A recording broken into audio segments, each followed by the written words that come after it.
सगळ्यांनी उठून उभं राहावं.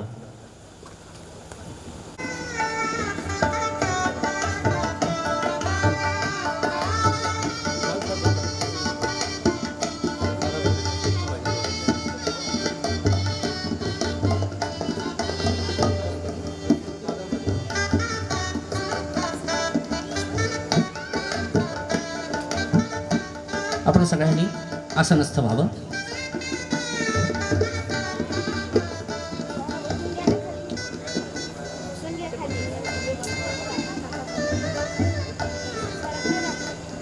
महानंदम परमसुखदम केवलम ज्ञानमूर्तिम द्वंद्वातीतम गगनसदृशम तत्वमस्यादिलक्ष्यम एकम नित्यम विमलमचलम सर्वधी साक्षीभूतम भावातीतम त्रिगुणरहितम सद्गुरुम तम नमामि.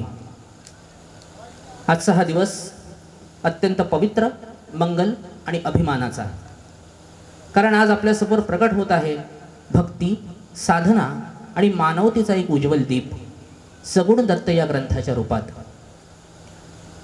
शब्द झाले प्रार्थना, शब्द झाले प्रार्थना, लेखणी झाली साधना. सगुण दत्त हा ग्रंथ म्हणजे भक्तीची भावना. संत स्मृतीच्या सुवासाने, संत स्मृतीच्या सुवासाने भरले सभागृह हे आज. चला तर मग या कार्यक्रमाची करूया सुरुवात खास, असं म्हणत मंडळी, या ग्रंथाचे लेखक श्री चैतन्य सहस्रबुद्धे, ज्यांनी सगुण दत्ताच्या जीवनाचा अभ्यास करून त्यांच्या कार्य, उपदेश आणि भावविश्वाचं सुंदर दर्शन घडवलं आहे. मान्यवर पाहुणे, साहित्यप्रेमी आणि भक्तजन हो, या दैवी सोहळ्याला आपण उपस्थित आहात. या प्रसंगी आपलं शुभचिंतन व्यक्त करतो आणि या कार्यक्रमाला पुढे नेतो. अर्थातच कार्यक्रमाची सुरुवात दीप प्रज्वलन आणि सरस्वती पूजनानं. व्यासपीठावरील सर्व मान्यवरांना विनंती करतो की दीप प्रज्वलनानं आजच्या या कार्यक्रमाला आपण सुरुवात करूया.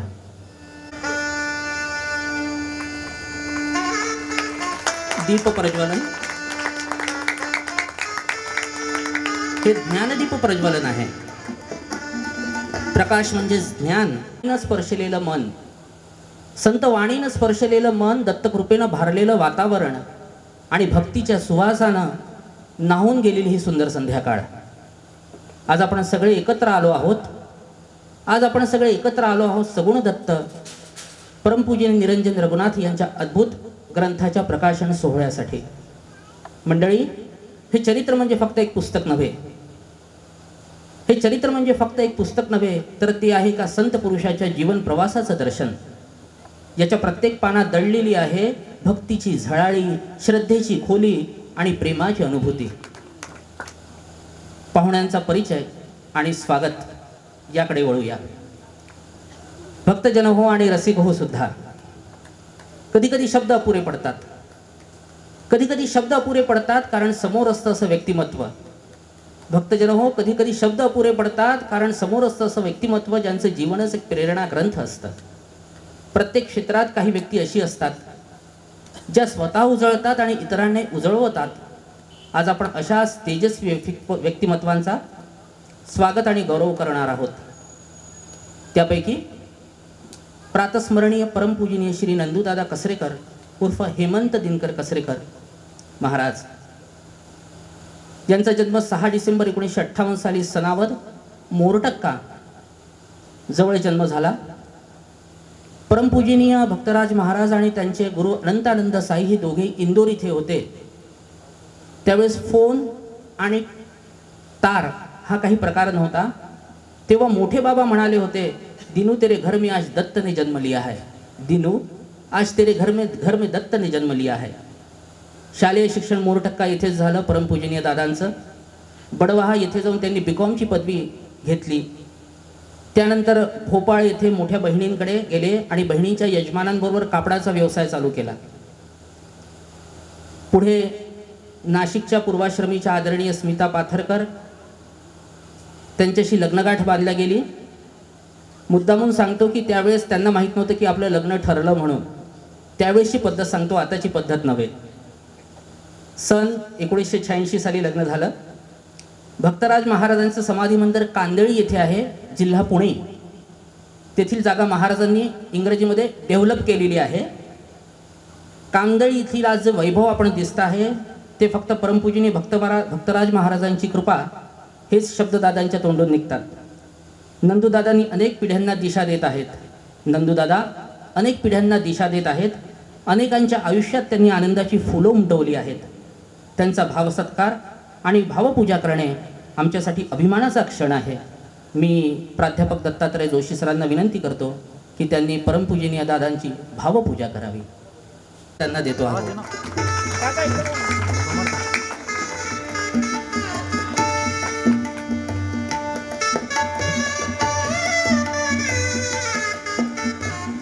आदरणीय यशवंत दशरथ धाराशिव, श्री यशवंत उत्तमराव दशरथ यांनी कळंब जिल्हा धाराशिव या गावात युवक आघाडी या संस्थेची स्थापना सन 1974 साली केली.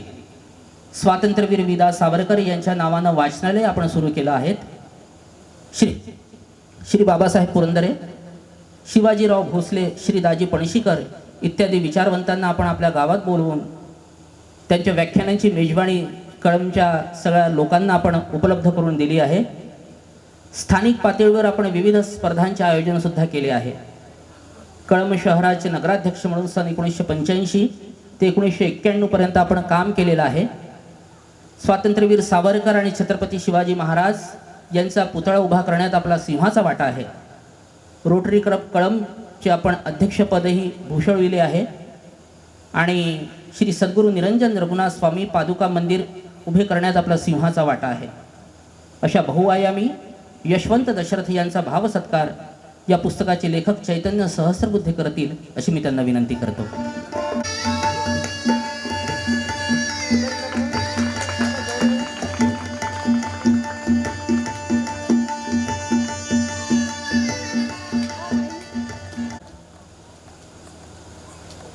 नांदेडहून आलेले मुकुंददादा मुळे नांदेडच्या एका सुप्रसिद्ध कॉलेजमध्ये रसायनशास्त्राचे प्राध्यापक आहे. गेली 34 वर्षे विद्यार्थ्यांना घडवण्याचं ते कार्य करत आहे. शिक्षण क्षेत्रात त्यांनी अनेक पिढ्यांना दिशा दिलेली आहे. साहित्य क्षेत्रात विचारांचं दालन त्यांनी खुलं केलं आहे. हा सत्कार मुळे सरांचा नाही तर ज्ञान, संस्कार आणि सेवाभावाचा परंपरेचा आहे. त्यांचं प्रत्येक वाक्य हे प्रेरणेचं बीज आहे. त्यांचं प्रत्येक वाक्य म्हणजे प्रेरणेचं बीज आहे आणि त्यांचा प्रत्येक उपदेश म्हणजे जीवनाचं पाठ्यपुस्तक आहे. आपला गौरव करणं आमच्यासाठी भाग्यसंधी आहे. सर, मी माननीय श्री दीक्षित सरांना विनंती करतो की त्यांनी मुकुंद मुळे यांचा भावसत्कार करावा. एक परिचय अजून करून देतो मुळे सरांचा. परमपूजनीय प्रल्हाद महाराजांचे अनुग्रहित आहेत. परमपूजनीय प्रल्हाद महाराज देहात असताना त्यांना अनुग्रह झाला आणि इतकंच नव्हे तर परमपूजनीय प्रल्हाद महाराजांच्या मांडला 4 महिन्यापासून ते एकनाथी भागवत सांगत आहेत. त्यामुळे त्यांची वाणीला आज जो धार आहे तो एकनाथ महाराजांच्या वाणीचा धार आहे. आज आपण त्यांना ऐकणार आहोत.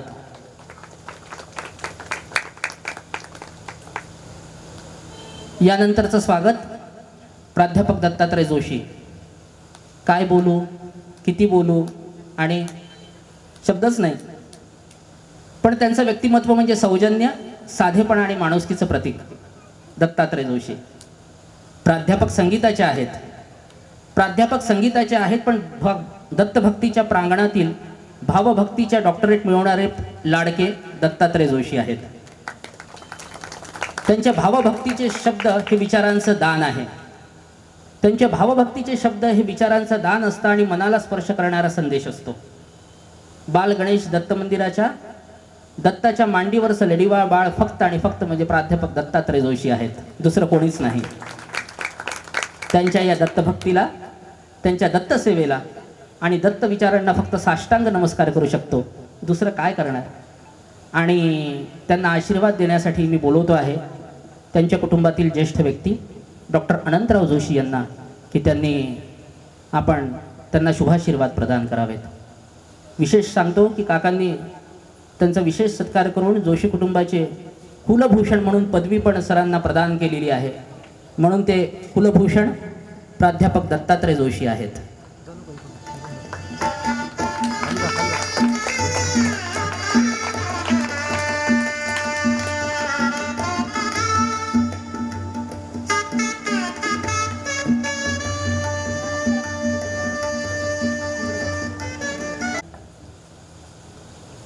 या कार्यक्रमाचं मुख्य आकर्षण आणि या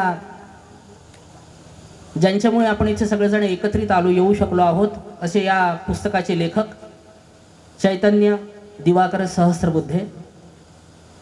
आपला जन्म 28/1/1986 सालचा. आपलं लौकिक शिक्षण M.Com MBA पर्यंत पूर्ण आपण केलं आहे. आपण यवतमाळच्या यवतमाळ अर्बन कोऑपरेटिव्ह बँकेमध्ये नोकरीला आहात. गेले 20 वर्षापासून आपण कीर्तन क्षेत्र आणि संगीत क्षेत्रात कार्यरत आहात. वयाच्या 15व्या वर्षीपासून आपण लेखनास प्रारंभ केला आहे. वर्तमानपत्र, नियतकालिका, मासिक मध्ये आध्यात्मिक विपुल लेखन आणि काव्यरचना आपली प्रसिद्ध झालेली आहे. आपली प्रकाशित पुस्तके अमृतवेल, काव्यमाला, आनंदसागर, अंतब्रह्म, ब्रह्मानंद, श्री तुकामाई, आदिशक्तीची अष्टमी, चैतन्य शक्ती, सुखकर्ता, कुळदाता आणि आता सगुण दत्त. संकलनात्मक पुस्तके आपली आहेत. अंबे स्वरदायिनी, श्री स्वामी कृपादान आणि आनंद लक्ष्मी. मी चंद्रशेखर जोशी यांना विनंती करतो की आपण चैतन्य सहस्त्रबुद्धे यांचं स्वागत करावं, सत्कार करावा आणि त्याला शुभाशीर्वाद प्रदान करावेत.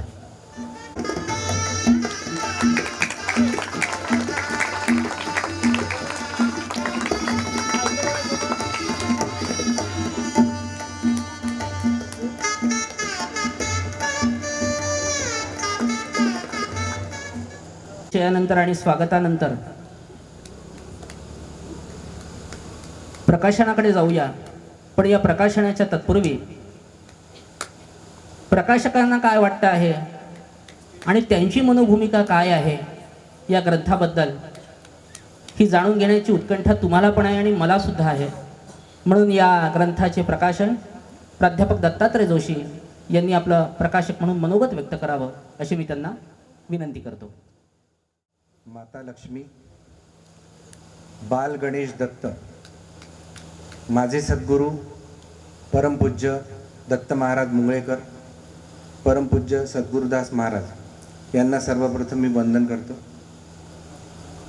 सगुण दत्त या प्रकाशन सोहळ्याकरता कांदळ येऊन इथे आलेले आपले परमपूज्य नंदुदा कसरेकर महाराज, त्यानंतर कळंब येथील यशवंतदादा दशरथ, त्यानंतर आदरणीय मुकुंददादा मुळे नांदेडहून इथे प्रकाशनाकरता आलेले आहेत.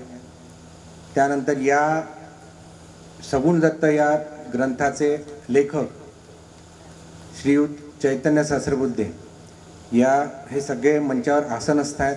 यांना सर्वप्रथम मी वंदन करतो.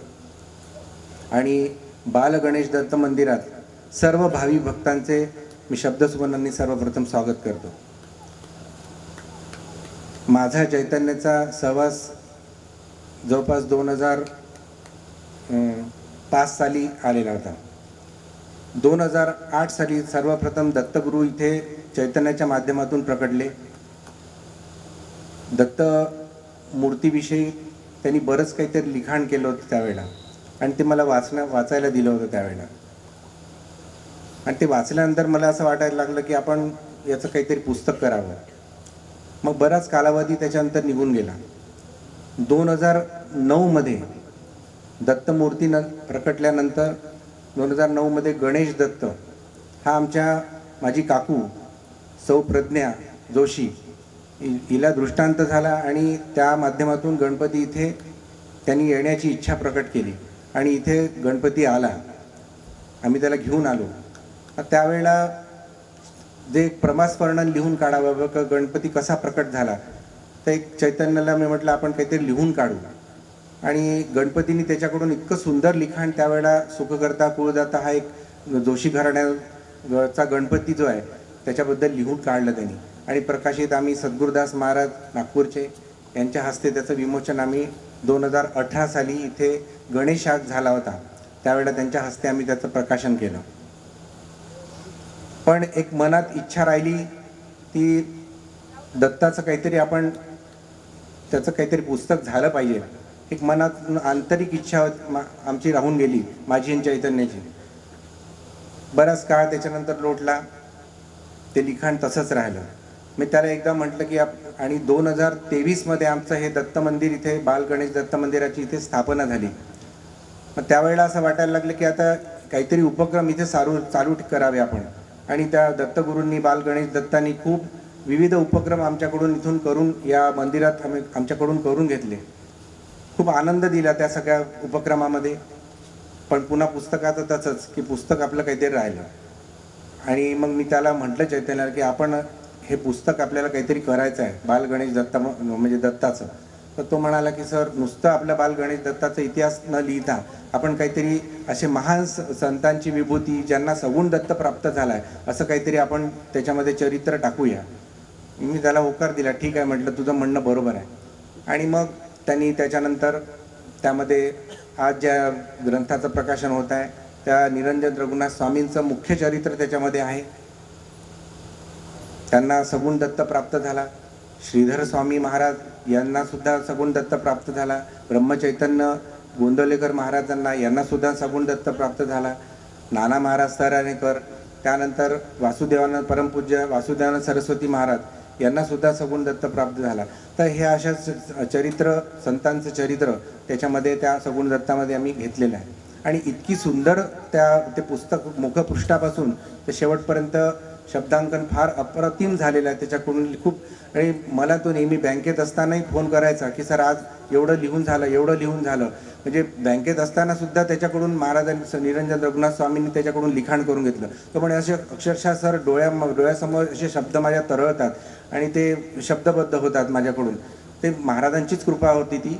आणि त्याच्याकडून निरंजन रघुनाथ स्वामींचं चरित्र फार सुंदररित्या त्यांनी लिहून म्हणजे लिहिलं ते. मग त्यानंतर बाकीचे जे चरित्र तुम्हाला सांगितले मी नावं तर ते सुद्धा त्यांनी चरित्र अप्रतिम लिहिलेले आहेत. आणि इतकं सुंदर ते लिखाण झालं की असं वाटतं की हे प्रसंग आपल्या डोळ्यासमोर अक्षरशः घडून राहिलेले आहे. इतकी सुंदर शब्द त्याच्या म्हणजे सोप्या रसाळ भाषेमध्ये आहे. ती कोणालाही ती एकदम सहजरित्या ती समजेल अशा पद्धतीने ते लिखाण त्याच्याकडून करून घेतलं महाराजांनी. आणि मला असं वाटायचं की आता लवकर आपण हे ग्रंथ प्रकाशन सगुण दत्ताचं आपलं झालं पाहिजे. हा मानस म्हणजे आमचा लगेच काय म्हणतात दत्तयागाच्या निमित्ताने तो पूर्ण झाला आमचा. आज दत्तयाग 30, 31 आणि 1 नोव्हेंबरला आपण इथे दत्तयाग आणि सगुण दत्ताचं प्रकाशन होत आहे. याकरता गांधीहून परमपूज्य नंदूदादा कसरेकर महाराज हे इथे उपस्थित झाले. आमचं कौतुक पाहण्याकरता त्यांना मी एका शब्दातच म्हणजे मी फोनवरच बोललो त्यांच्याशी. माझा काही फारसा म्हणजे हे नव्हतं, बोलणं नव्हतं झालं किंवा आमचा असा परिचय नव्हता. पण चैतन्यनी रात्री मला 9 वाजता फोन लावून दिला. सर म्हणे आपल्याला त्यांना बोलवायचं आहे. म्हटलं ठीक आहे. आणि महाराजांनी एका शब्दातच आम्हाला होकार दिला. आमचं दोघांचं भाग्य की महाराज आज इथे उपस्थित आहे आणि त्यांच्या हाताने आज ह्या ग्रंथाचं विमोचन होतं. आणि याच्यासारखा मुख्य भाग्याचा क्षण आमच्यासाठी येणारच नाही. खूप आनंद होऊन राहिला ग्रंथ प्रकाशन करताना. आणि यानंतरही बाल गणेश दत्त मंदिरात आमचे हे सतत सामूहिक उपक्रम आम्ही नेहमी चालू ठेवतो. त्याच्यामध्ये मुद्दामून सामूहिक याच्यासाठी स्तोत्राचं पठण वगैरे असं काहीतरी आपण घ्यावं बा. अथर्वशीर्ष आवर्तन म्हणा किंवा घोरात कष्टोद्धारण स्तोत्र, महालक्ष्मी अष्टक स्तोत्र असे आम्ही विविध उपक्रम मंदिरामध्ये घेतले याच्या अगोदर जेव्हापासून मंदिर स्थापन झालं. आणि ते करून घेत आहे आमच्याकडून. विशेष म्हणजे खूप लोक जोडल्या जाऊन राहिली या मंदिरात. त्यांनाही आपलं मंदिर वाटायला लागलं आहे. याचा आनंद खूप वेगळा आहे, तो शब्दात सांगता नाही येत आम्हाला. आणि असेच उपक्रम आमच्याकडून बाल गणेश दत्तांनी करून घ्यावे, आमच्यावर कृपा असू द्यावी म्हणजे शेवटपर्यंत. आणि माझ्या ह्या मंदिरामध्ये येणारे माझे विद्यार्थी इतके चांगले आहेत की ते म्हणजे मला न पाहता मला सांगायचं काम नाही पडत. इतके सगळ्या गोष्टी अगदी पदोपदी प्रत्येक क्षण प्रत्येक गोष्टी त्या वेळेला ते सगळे करून ठेवतात. म्हणजे मला काहीच पाहण्याची वेळ येत नाही.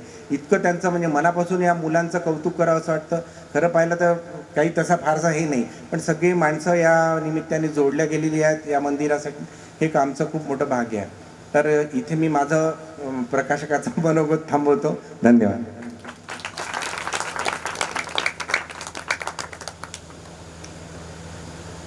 सर धन्यवाद.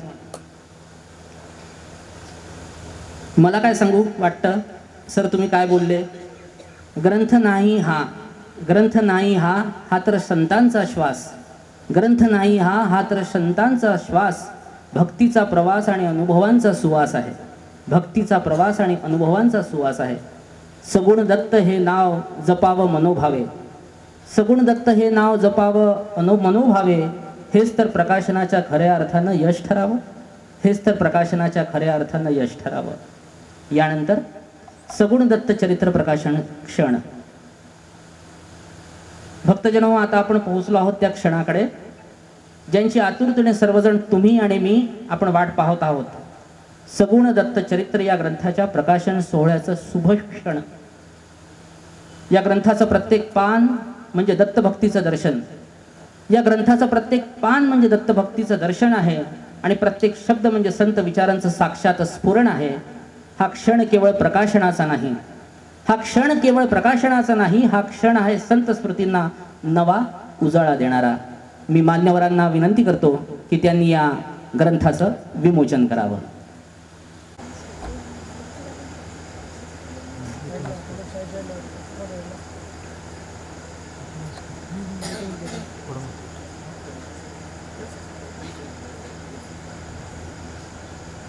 निरंजन रघुनाथांची वाङ्मयीन मूर्ती आज साकार होते आहे इथे.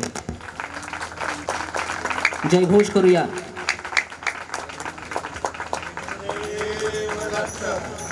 सद्गुरुनाथ महाराज की जय.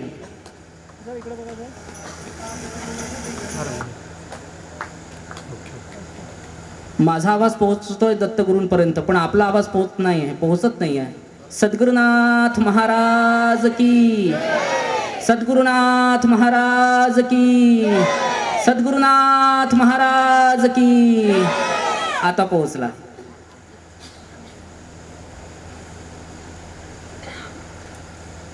कार्यक्रमाला पुढे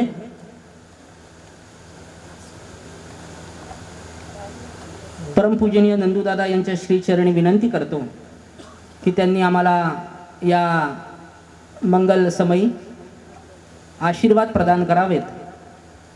पण आज या शुभदिनी मान्यवर उपस्थित यांच्या उपस्थितीमध्ये हा सगुण दत्त चं प्रकाशन झालं आहे. त्यात प्रातस्मरणीय रघुनाथ निरंजन. बघा, सुरुवातीला जसं आपण एकनाथ महाराज आणि जनार्दन स्वामी असं जर आपण नाव ऐकतोय कधी, गुरु शिष्याची परंपरा, ती बरोबर निरंजन रघुनाथ यांनी पुढे चालवली आहे. आणि आता सगुण दत्त म्हटलं तर हे माझ्या सर्व समोर जे दिसत आहे षडतत्वाने भरलेले सर्व माझे मान्यवर हे सर्व माझे सगुण दत्तच आहे. त्यांना मी आज दत्त स्वरूपात बघतोय. इथे लिंगभेद नाही आहे, एकच आहे, सर्व एक आहे. त्यांना मी बघतोय. हेच माझा सगुण दत्त आहे. हरिओम दत्त. एवढंच म्हणतो. तुमच्या श्रीचरणी नमस्कार व्यक्त करतो. नमस्कार करतो. यानंतर धाराशिवहून आलेले श्री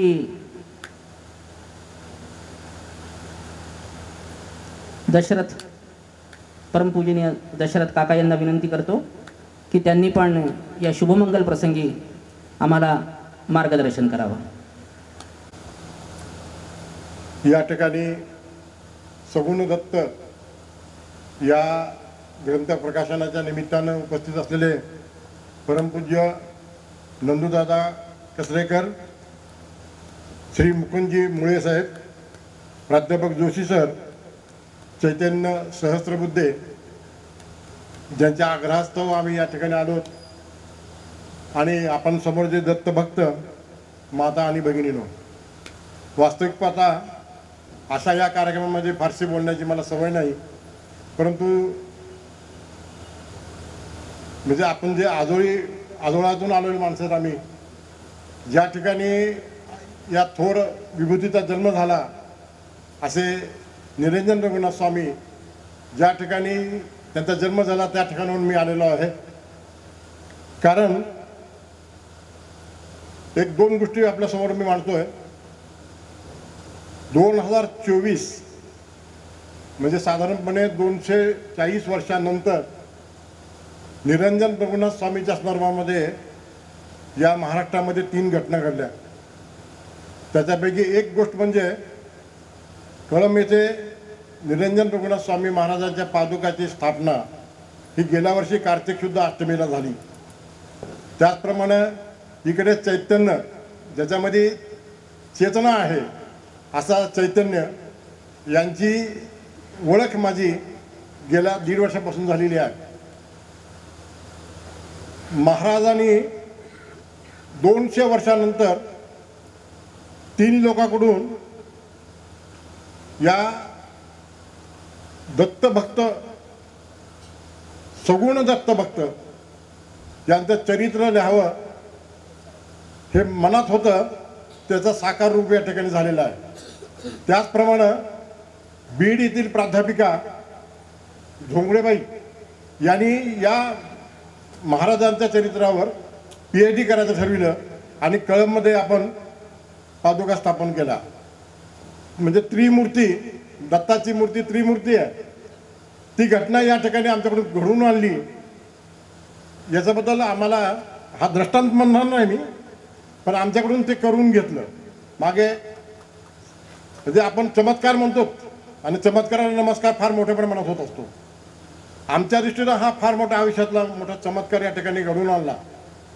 चैतन्य हा अगदी सरळ आहे, ज्याच्या प्रेमात पडावा असा माणूस आहे. कारण ज्या वेळेस तो बोलतो त्यावेळेस खरोखरच इतका आनंद होतो की म्हणजे आयुष्यामध्ये मित्र कसा असावा, कोणाची ओळख आहे तुमची, तर चैतन्य सहस्रबुद्धीची ओळख आहे माझी, इतपत सालसपणा या व्यक्तीमध्ये आहे. म्हणजे चुंबकीय आकर्षण जसं असतं ना, म्हणजे मी उगी कोणासमोर स्तुती करायची म्हणून करत नाही, कारण आम्ही राजकीय पुढारी असतो तर आम्हाला अशी सवय असते असं समज असतो. परंतु मनापासून असं म्हणतो की त्याचं जे आज प्रकाशित झालेलं पुस्तक आहे सगुण दत्त, सगुण म्हणू की निर्गुण म्हणू, हे एक गाणं आहे आपल्याला माहिती आहे. त्या गाण्यामधला निर्गुण हा शब्द बाजूला टाकला आणि सगुण हा शब्दाचा अर्थ काय आहे, म्हणजे सगुण म्हणू की निर्गुण म्हणू हे आता विसरायचं आणि सगुण दत्ताच्या पाठीमागे आपण जायचं. आणि त्याच्याकरता हे ग्रंथ वाचणं फार गरजेचं आहे. कारण आपण असं म्हणतो की आपले एक भ्रम तयार होतो आपल्यामध्ये त्या गाण्याच्या माध्यमातून की सगुण म्हणू का निर्गुण म्हणू ते देवाला. तर या पुस्तकाच्या रूपानं चैतन्याने या ठिकाणी सगुण परमेश्वर उभा केला. त्याच्यामध्ये दत्त महाराज त्याला दिसले, जे निरंजन रघुनाथ स्वामी महाराजाचं चरित्र हे 1932 साली प्रकाशित झालेले आहे. त्याच्यानंतर आज चैतन्यानं हे पुस्तक रूपाने या ठिकाणी आणलेलं आहे. त्याच्यामुळं कळंब शहराच्या वतीनं मी या ठिकाणी त्याचं अभिनंदन करतो. मागे वर्षभर आमचं बोलणं चालू आहे, दादा इथपर्यंत आलो आहे, दादा इथपर्यंत आलो आहे सारखं म्हणायचा. म्हणजे एक थोरला भाऊ म्हणून जी एक भाव असतो आपल्या मनामध्ये, त्या धाकट्या भावाबद्दल तो माझ्या मनामध्ये प्रत्येक फोनमध्ये दिसून येत होता आणि ते मी अनुभवत होतो. म्हणजे आपण एखादी गोष्ट करायची म्हणजे कोणाच तरी प्रेरणा लागते. मग ही प्रेरणा कोणाची आहे? आता आम्ही जर असं म्हणालो की ही प्रेरणा महाराजांची आहे, म्हणजे कुठं कळंब, यवतमाळमधलं कळंब नाही बरं का. तुम्हाला वाटायला यवतमाळमध्ये कळंब, ते कळंब धाराशिव जिल्ह्यातलं कळंब आहे. म्हणजे इथं यवतमाळ कुठे, कळंब कुठे, म्हणजे इतक्या दूरपणे महाराज इथं का आले? म्हणजे आशीर्वादाशिवाय ही गोष्ट होणे नाही. आणि अशी फार मोठी गोष्ट या ठिकाणी चैतन्याच्या रूपानं महाराजांनी करून घेतलेली आहे.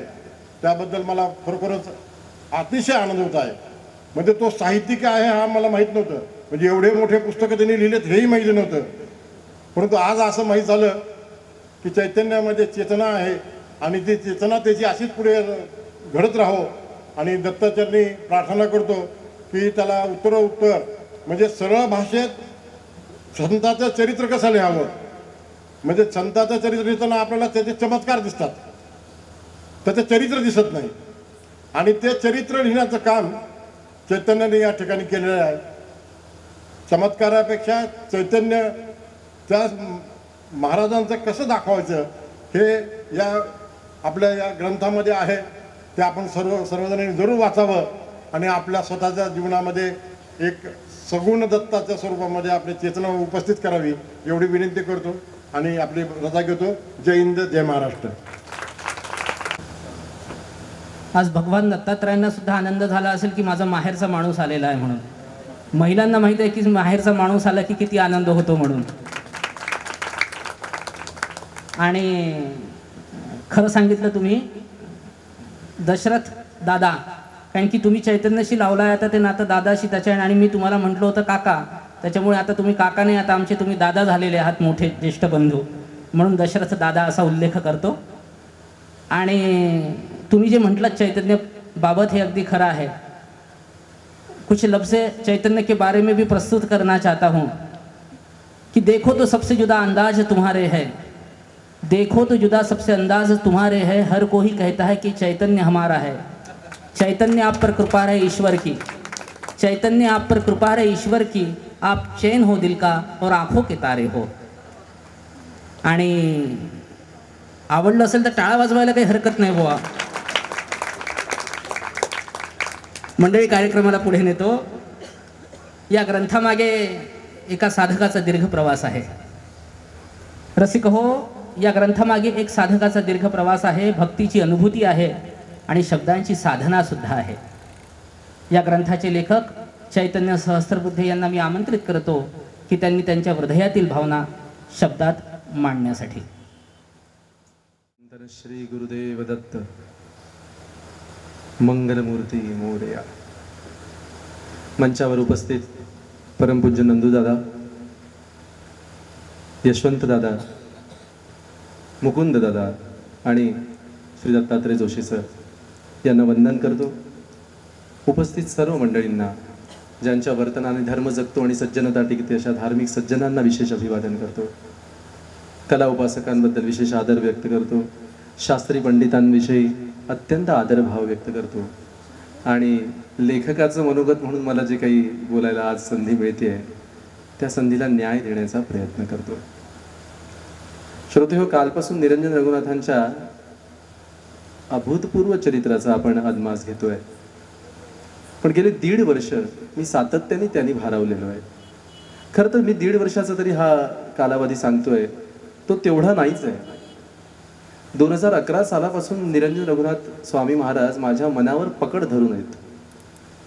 पण सातत्याने जी झालेली ग्रंथ आहे ती माझे सद्गुरू श्री ब्रह्मचैतन्य गोंदवलेकर महाराज यांच्या अनुषंगानेच मी लिहित होतो.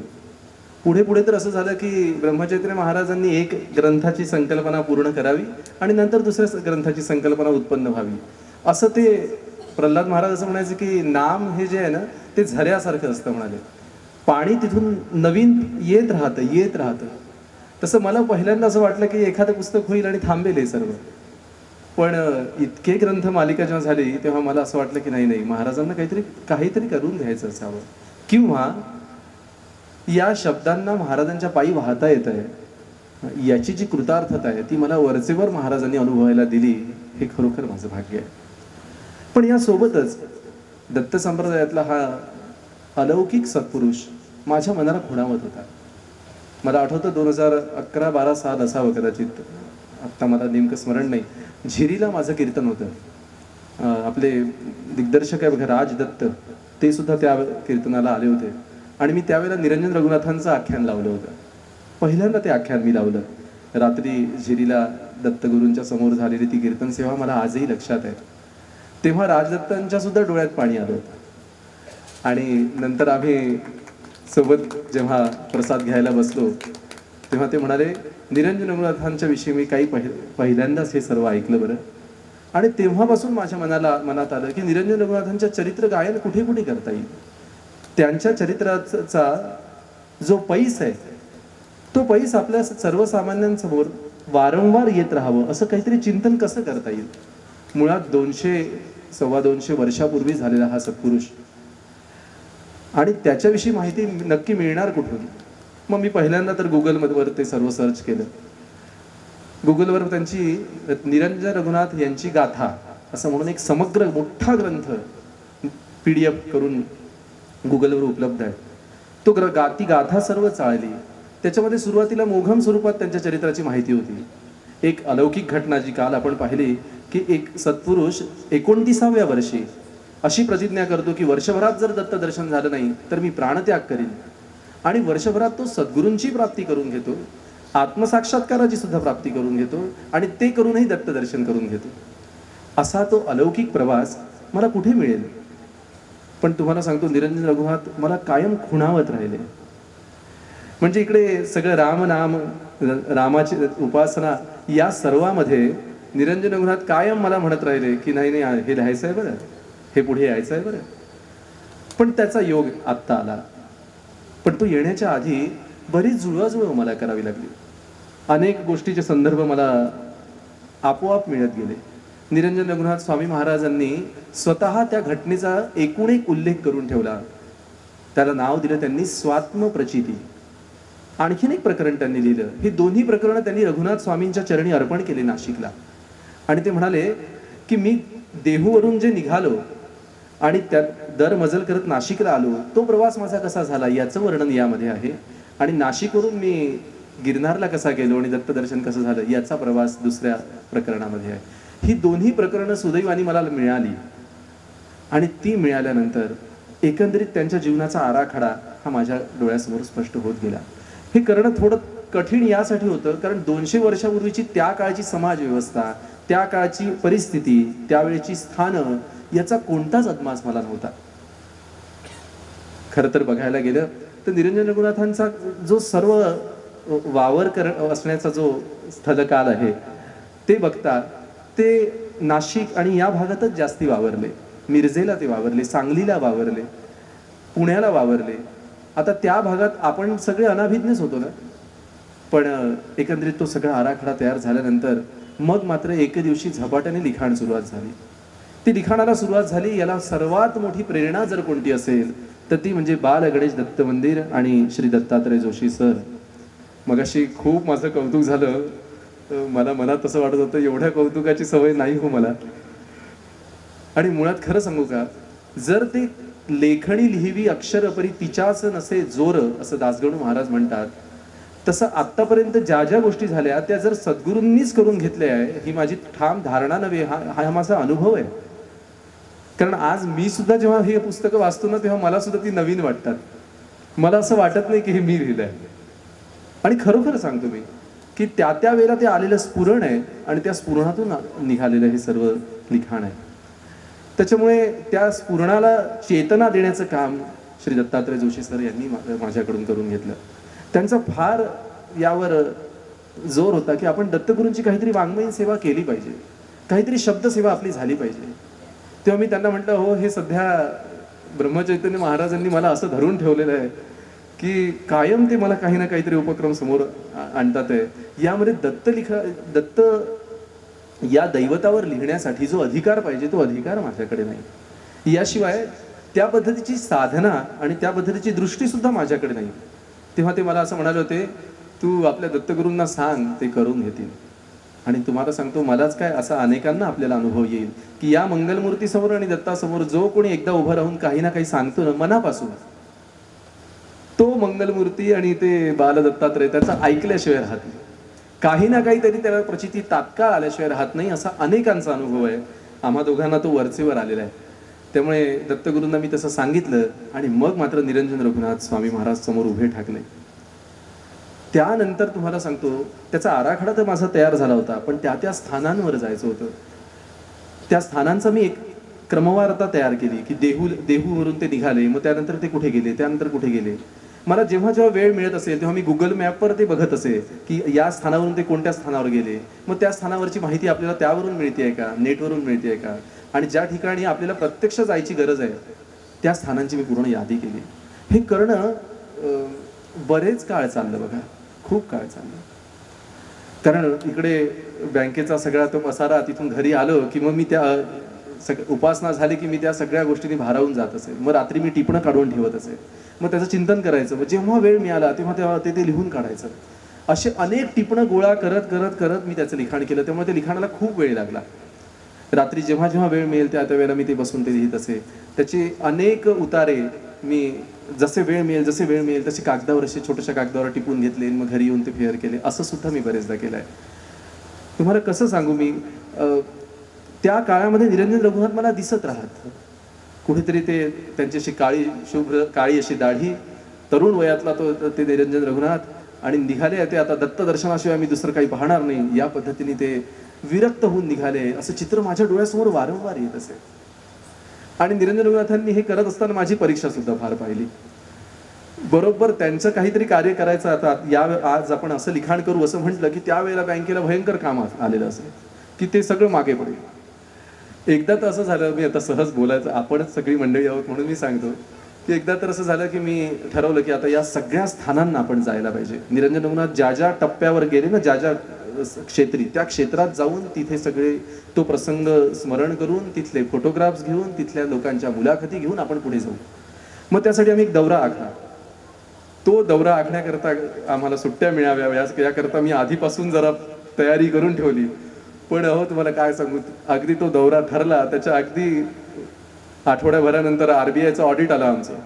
अरे देवा देवा, मी त्यावेळेला निरंजन रघुनाथांचा जो काही धावा केला तुम्हाला सांगतो. पण सुदैवाने आमचे बँकेचे लोक फार कृपावंत आहे, ते बिचारे मला सोडतात थोडंफार कधी कधी. तर त्यांनी मला थोडी सूट दिली आणि 2 दिवसाची सुट्टी मिळून मी आणि वैभवनी आम्ही सगळ्यांनी तो दौरा केला.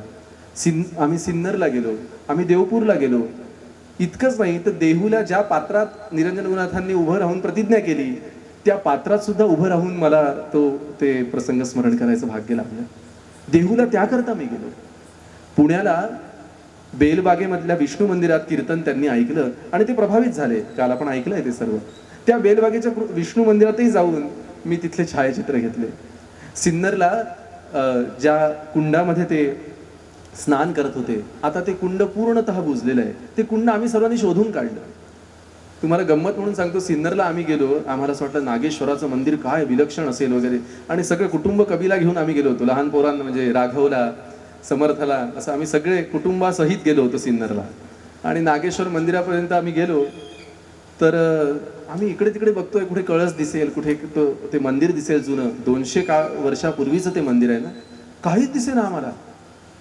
आणि जवळ गेलो तर एका टिनाच्या शेडमध्ये शिवलिंग ठेवलेलं होतं आणि बाकी सगळं जीर्णोद्धारासाठी त्यांनी पूर्ण मंदिर उकललेलं होतं. बरं, आजूबाजूला काय परिस्थिती होती, एक मोठा मांडव घातला होता आणि तिथे श्राद्धाची तयारी सुरू झाली होती, बाजूला स्मशान होतं. अशा परिस्थितीत लहान पोराबाळांना घेऊन मी तिथे गेलो होतो.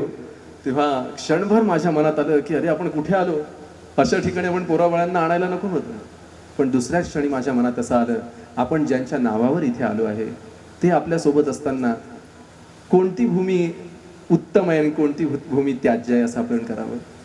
ज्या स्थानावर निरंजन रघुनाथांनी येऊन त्या भूमीमध्ये, त्या बाजूलाच नदी आहे आणि त्या नदीमध्ये नागनाथ कुंड आहे, त्या कुंडामध्ये स्नान केलं. आणि कुंडामध्ये स्नान केल्यानंतर बाकी ब्राह्मण लोक म्हणाले की आता तुम्ही पवित्र झालात, आता तुमचं सगळं बाकीचं पाप नाहीचं झालं. हे म्हटल्यानंतर निरंजन रघुनाथांना विलक्षण स्फुरण आलं की झालं, आता मी आता शुद्ध झालो, आता मला सद्गुरु कृपा होईल. अशा नागनाथ कुंडापाशी आता बाजूला स्मशान जरी झालं असेल तरी आपल्याला ते नागनाथ कुंड महत्वाचं आहे, आपल्याला निरंजन रघुनाथ महत्वाचं आहे. आणि या शुद्ध भावनेने तुम्हाला सांगतो, तिथे जाऊन आम्ही निरंजन रघुनाथांना आठवलं. त्या कुंड पूर्ण बुजलेलं होतं, त्याच्यावर माती होती, त्याच्यावर उभं राहून आम्ही निरंजन रघुनाथांनी इथे स्नान केलं असेल असा विचार करून आमच्या डोळ्यात पाणी आलं. असे किती प्रसंग मी सांगावे की त्या स्थानाला जाऊन तिथे कसा प्रसंग घडला याचं चिंतन करत त्याचे फोटोग्राफ्स आणि सगळं आम्ही हे घेतलं. पण हे एकंदरीत चरित्र जेव्हा पूर्ण झालं तेव्हा माझ्या मनात असं आलं, अहो निरंजन रघुनाथ हे नावच ज्यांना माहिती नाही ते पुस्तक घेतील कसे. आता हा थोडा व्यवहारिक विचार बरं आहे. निरंजन रघुनाथांचं नावच माहिती नाही, ते निरंजन रघुनाथ चरित्र का घेतील. दत्त संप्रदायात मध्ये सुद्धा तुम्हाला सांगतो अनेक वर्गीकरण आहेत. टेंबे स्वामी महाराजांचा एक स्वतंत्र वर्ग आहे, त्याच्यानंतर स्वामी समर्थ महाराजांचा एक स्वतंत्र वर्ग आहे, श्रीपाद वल्लभ कुरोपूर पीठापूर हा एक स्वतंत्र वर्ग आहे. आणखीन बरेच वर्ग, मी त्याला एक संप्रदायाच्या एक वेगवेगळ्या चौकटी म्हणतो. अशा अनेक चौकटी असताना आमच्या महाराजांचा आहे का त्यामध्ये, असं सुद्धा कोणाला वाटू शकेल. आणि हे कोण महाराज नवीन आहे असं सुद्धा वाटू शकेल. एकंदरीत सध्याच्या काळामध्ये पुस्तक वाचनाची संख्या जिथे कमी होत चालली तिथे हे कोण वाचेल असंही मला वाटलं. पण 200 वर्षानंतर तो सत्पुरुष जर पुन्हा प्रगटतोय तर तो काहीतरी विलक्षण योजनेनेच येणार याची मला खात्री झाली यशवंतदादाची भेट झाल्यानंतर. फेसबुकच्या माध्यमातून मला यशवंतदादांचा पत्ता लागला. मग यशवंतदादांशी संपर्क केल्यानंतर जेव्हा त्यांच्याशी आम्ही व्हिडिओ कॉन्फरन्सनी सुद्धा बोलायला लागलो, प्रत्यक्ष बोलायला लागलो, त्यांची तळमळ माझ्या लक्षात आली की निरंजन रघुनाथ स्वामी महाराजांचं चरित्र पुढे आलं पाहिजे. इतकंच नाही तर नरसोबावाडीचे विवेक बुवा गोखले हे माझे अगदी बंधू समान आहेत, फार मोठे कीर्तनकार आहे, आपल्या इथे मंदिरातही येऊन गेले आहेत. त्यांनी सुद्धा निरंजन रघुनाथ स्वामी महाराजांविषयी माहिती गोळा करण्याचा प्रचंड प्रयत्न केला. त्यांना सुद्धा फार आनंद झाला की या पद्धतीचं लिखाण असं होत आहे. पण या लिखाणासोबत आणखीन संत सत्पुरुषी जोडल्या गेले पाहिजे असं मला ध्यानात आलं की ज्या संतांना दत्त सगुणात आला पाहिजे अशी आस झाली. उलट टेंबेस्वामी महाराजांच्या चरित्रामध्ये थोडा वेगळा दृष्टिकोन आहे. दत्त सगुणात यावा यासाठी टेंबेस्वामींनी वेगळा प्रयत्न केला नाहीये, दत्तानी प्रयत्न केलाय टेंबेस्वामींच्या सोबत सगुणात राहायचा. हा विलक्षण भावबंध आहे बघा एका भक्ताचा आणि भगवंताचा. टेंबेस्वामी महाराज म्हणाले, मी संन्यासी आहे, मला सगुण पूजा करणं शक्य नाही, मला फुलं तोडता येत नाही कोणाच्या घरचे, मला अग्नी स्वतः चेतवता येत नाही, मला बरेच नियम आहेत, मी तुझी एवढी पूजा करू शकणार नाही बाबा. मी वस्त्र कुठून आणू तुझ्यासाठी, मी तुझ्यासाठी बाकी अत्तर आणायचं कुठून आणू, अत्तर मी दही दूध आणायचं म्हटलं कोणाकडून आणू, हे शक्य नाही मला, त्यामुळे मी फक्त भस्म पूजा करू शकतो, या पलीकडे मी काही करू शकत नाही. तेव्हा दत्त त्यांना म्हणतात, ते सुद्धा मला चालेल, ते सुद्धा मला चालेल, पण मला तुझ्यासोबत राहायचं आहे. काय प्रेम असेल दत्ताचं आपल्या शिष्यावर, काय दत्तगुरूंची लढीवाळ भावना असेल आपल्या भक्ताविषयी. आणि म्हणून दत्त मूर्ती घेऊन टेंबेस्वामी राहत. टेंबेस्वामींचे चरित्र प्रसंग आपल्या सर्वांना माहिती आहे की याच दत्तांनी एके दिवशी हट्ट केला दिवाळीच्या दिवशी की मला पंचामृताने स्नान घाल आणि मला अभ्यंग स्नान करायचंय. तेव्हा यांनी नाही म्हटलं तर नर्मदेमध्ये जाऊन रुसून बसले दत्त आणि रडायला लागले. मग बाकीच्यांनी सर्व सामुग्री गोळा केली आणि त्यांना स्नान घातलं. एकाने म्हटलं, अहो शास्त्रविरुद्ध वर्तन करताय तुम्ही, सगुण दत्त मूर्ती काय घेता सोबत. तेव्हा टेंबेस्वामी म्हणाले, हो काय करू, मी ही मूर्ती हाती घेतलेली नाहीये, त्या मूर्तीला मला सोडायचं नाहीये. तो म्हणाला, काहीतरी काय बोलता, मूर्ती का कधी कोणाला धरते, पाण्यामध्ये सोडून द्या. आणि खरोखर टेंबेस्वामींनी एक दिवशी गंगेमध्ये पात्रामध्ये उभे जाऊन ती दत्तमूर्ती सोडली आणि ते पात्रातून बाहेर जसे आले तशी ती दत्तमूर्ती पाण्याच्या वरती येऊन चालत चालत चालत तीरावर येऊन त्यांच्या बाजूला येऊन उभी राहिली. हा चमत्कार सर्वांनी याची देही याची डोळा बघितला आणि तेव्हा लक्षात आलं की सगुण दत्ताचं प्रेम काही विलक्षण आहे. खरं सांगू का, एकच मुद्दा आपल्याला महत्वाचा सांगायचा आहे, तर जर यामध्ये सांगायचं असेल तर भगवंताचं खरं स्वरूप हे निर्गुण निराकारच आहे. तो सर्वव्यापी आहे. तो जर प्रत्येक अणुरेणूत आहे तर त्याला वेगळा आकार धरण्याची काय गरज आहे. पण महाराजांचं एक ब्रह्मचैतन्य गोंदवलेकर महाराजांचं एक खूप सुंदर वाक्य आहे. ते म्हणाले, मनुष्याला थोडी जरी देहबुद्धी असेल ना, थोडी जरी देहबुद्धी असेल तर त्यांनी सगुणोपासना केलीच पाहिजे. देहबुद्धीचा पूर्ण निराश होणे म्हणजे निर्गुणाचं खरं दर्शन होणे. दर्शन तरी कसं म्हणावं. समर्थ असं म्हणाले, मी तू पण जाऊ दे दुरी, एकची घोंगडी पांघरू हरी. मी तू पणाची झाली बोळवण, एका जनार्दनी श्री दत्त ध्यान. तेव्हा या सगुण दत्ताला जर आपल्याला आकलन करायचं असेल तर अनेक संत मंडळींनी सगुण दत्त कसा ध्यास घेतला याचंही वर्णन आपल्याला करावं लागेल असं मला वाटलं. आणि निरंजन रघुनाथांसोबत मग सद्गुरू ब्रह्मचैतन्य गोंदवलेकर महाराज आले, ज्यांची राम उपासना आपल्या सर्वांना माहिती आहे, ज्यांनी अनेक राम मंदिरं स्थापन केली. महाराष्ट्रात काय, कर्नाटकात काय, मध्य प्रदेशात काय, भरपूर राम मंदिराचा आणि रामनामाचा प्रसार केला महाराजांनी. पण त्यासोबत दत्त उपासना सुद्धा त्यांनी कशी वाढवली, त्यांनी दत्त स्थापना सुद्धा कशी केली, याचा अत्यंत सुंदर प्रसंग यामध्ये वर्णन करण्याचा मी प्रयत्न केलाय. मग त्यानंतर नाना महाराज आले. नाना महाराजांकडे दत्तमूर्ती कशी आली याविषयीचं त्याचं वर्णन खूप सुंदररित्या महाराजांनी मांडून घेतलं. मग त्यानंतर टेंबेस्वामी महाराज तर येणं अटळच होतं. किंबहुना वासुदेवानंद सरस्वती स्वामी महाराज जर यामध्ये आले नाही तर सगुण दत्त पूर्णत्वाला कसा येईल, म्हणून टेंबेस्वामी सुद्धा त्यासोबत आले. श्रीधर स्वामी महाराज आले, जे सज्जनगडावर ज्यांनी समर्थांचं कार्य एवढं वाढवलं. पण ज्यावेळेला ते कुरवपूरला गेले त्यावेळेला दत्ताच्या समोर उभे राहिल्यानंतर दत्त स्वतः प्रगट होऊन वेगवेगळ्या पद्धतीने त्यांच्या समोर लीला करते झाले. ती कशी लीला केली तेही सगुण दत्तामध्ये वर्णन आलं. पुढे गुरुचरित्राचा शोध मध्यंतरीच्या काळात असं झालं की गुरुचरित्र नाहीसं झालं होतं बघा. गुरुचरित्र मिळेच ना. नरसोबाच्या वाडीला देखील गुरुचरित्र नव्हतं. मुघलांच्या आक्रमणांनी आपली सर्व चांगली उत्तम असलेली धर्मग्रंथ ही नाहीशी केली, जाळून टाकली त्यांनी ती ग्रंथ. अशा वेळेला गोपालदास म्हणून गोपाल स्वामी, हे गोपाल स्वामी वाडीला आले आणि वाडीला आल्यानंतर कोणीतरी पुजाऱ्यांनी त्यांना सांगितलं, हो तुम्ही गुरुचरित्र वाचलाय का, तुम्ही गुरुचरित्र वाचा. 1700च्या वेळचा तो काळ, टेंबे स्वामी महाराजांच्या आधीचा तो काळ आहे बघा. आणि गुरुचरित्र नाही म्हणून ते वणवण फिरायला लागले. अनेक परीक्षा त्यांनी दिल्या. शेवटी नरसोबाच्या वाडीला त्यांनी धरणं धरलं की तुम्ही जोपर्यंत गुरुचरित्र मला मिळवून देणार नाही तोपर्यंत मी जेवणार नाही.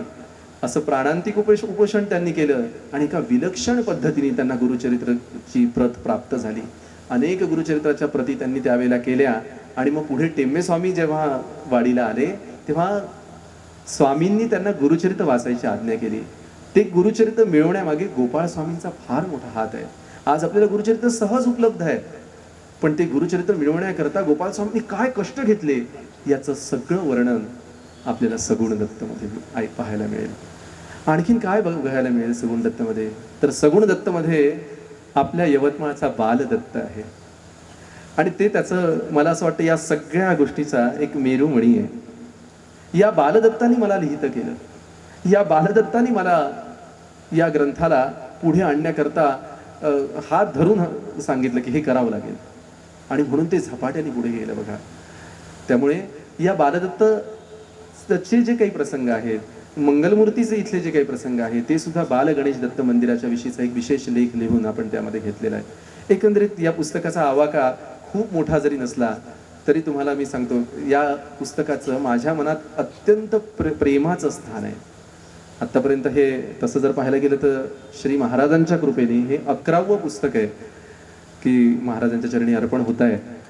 पण या 11व्या पुस्तकामधलं हा 11वं पुस्तक सगुण दत्त हे माझं फार प्रेमाचं पुस्तक आहे. असे सगळेच आहेत बघा. पु ल देशपांडे म्हणायचे की लेखकाचं पुस्तक हे त्याचं एक अपत्य असतं, तशा प्रत्येकच अपत्यावर त्याचं प्रेम असतंच की नाही का. तर त्यामुळे सगुण दत्तावर सुद्धा तेवढंच माझं प्रेम आहे, तेवढंच त्या ग्रंथावर माझी आपुलकी आहे. आणि निरंजन रघुनाथांनी ही सेवा करून घेतली, दत्तगुरूंनी ही सेवा करून घेतली अशी माझी अढळ श्रद्धा आहे. तेव्हा हा सगुण दत्त आज श्री महाराजांच्या चरणी मी अर्पण करतोय आणि आपल्या सर्वांच्या हाती सोपवतोय. हे करून मला काय लाभ झाला, तर मला निरंजन रघुनाथांचा 200 वर्षापूर्वी का असेना पण आत्ता सुद्धा सहवास लाभला. माझ्यासाठी ती सर्वात मोठी उपलब्धी आहे बघा.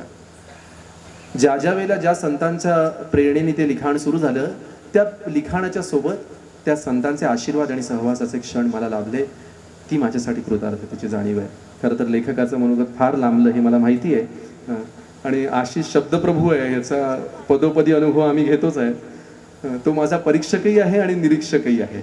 त्याच्यामुळे आता त्याच्याकडे सोपवतो आणि लेखकाचं मनोगत इथेच थांबतो. श्रीराम.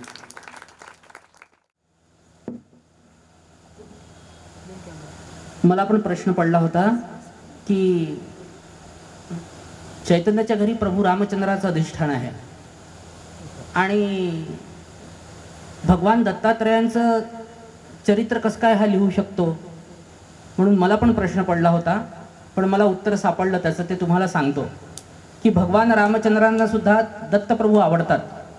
भगवान रामचंद्रांना सुद्धा दत्तप्रभू आवडतात. म्हणून रामचंद्रांनी काय केलं, माझ्यासमोर दत्त हे नाव लावून टाक म्हणे. म्हणून रामही सजले. ते कुठल्या नावाने सजले, तर दत्तराम या नावाने सजले. आणि म्हणून दत्ताचं चरित्राचं पुस्तक चैतन्याच्या हातून घडलं असावं असं मला स्वानुभव आणि मला असं वाटते आहे. पुढे आपल्या शब्द भावनेतून आणि भक्तीतून व्यक्त होणारा आवाज म्हणजे मुकुंदमुळे नांदेड. आपण रसायनशास्त्राचे प्राध्यापक आहात, पण आध्यात्मिक क्षेत्रामधलं असं एक अजब रसायन आहे हे की तुम्हाला बोलण्यातून व्यक्त होईल. मी आदरणीय मुकुंदमुळे यांना विनंती करतो की त्यांनी आम्हाला मार्गदर्शन करावं.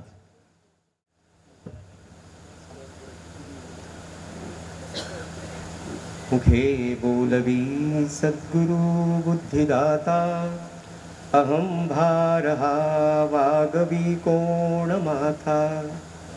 जडो भावना रामदासी सदाती, नमस्कार त्या ब्रह्मचैतन्यमूर्ती जरी जरी वणिधेनू आठवी वत्स नित्य जननी करीत कामे बालकापासे चित्त तदुपरी गुरुमाये लेकुराठे विप्रेम श्री सद्गुरु रामानंद तुम्हा प्रणाम आहे तू जननी मदीयन कळे अज्ञान मिले करू घाली गे मज प्रेम पाखर सदा दूरी नको गे धरू प्रेमे बाहत मुक्त कंठ करुनी नाही दुजे बंधन प्रल्हादा गुरुराजयानित तुम्हा माझे असो वंदन काषाय वस्त्रं करदंडधारणं कमंडलू पद्मकरेण शंखं चक्रं गदाभूषितभूषणाढ्यं श्रीपादराजं शरणं प्रपद्ये अवधूतचिंतन श्री गुरुदेव दत्त सद्गुरुनाथ महाराज की जय। श्रोता वक्ता श्रीराम समर्थ। सगुण दत्त या श्री चैतन्य सहस्त्रबुद्धे यांनी लिहिलेल्या ग्रंथाच्या प्रकाशनाच्या निमित्ताने व्यासपीठावर विराजमान श्रद्धेय नंदूदादा, आदरणीय यशवंतदादा दशरथ, आदरणीय प्राध्यापक दत्तात्रय जोशी, माझा धाकटा भाऊ श्री चैतन्य, माझ्या समोर उपस्थित सगळ्या माता बंधू भगिनींच्या चरणी विनम्र अभिवादन करतो आणि आजचे उत्तम सूत्रसंचालक आणि माझे अतिशय प्रिय असे मित्र आशिष यांनी मला जी आज्ञा केली की मार्गदर्शन करावं। सज्जन हो, मार्गदर्शन करण्या इतकं नाही, पण या निमित्ताने माझ्या भावना मी आपल्यासमोर विनम्रपणे प्रगट करतो।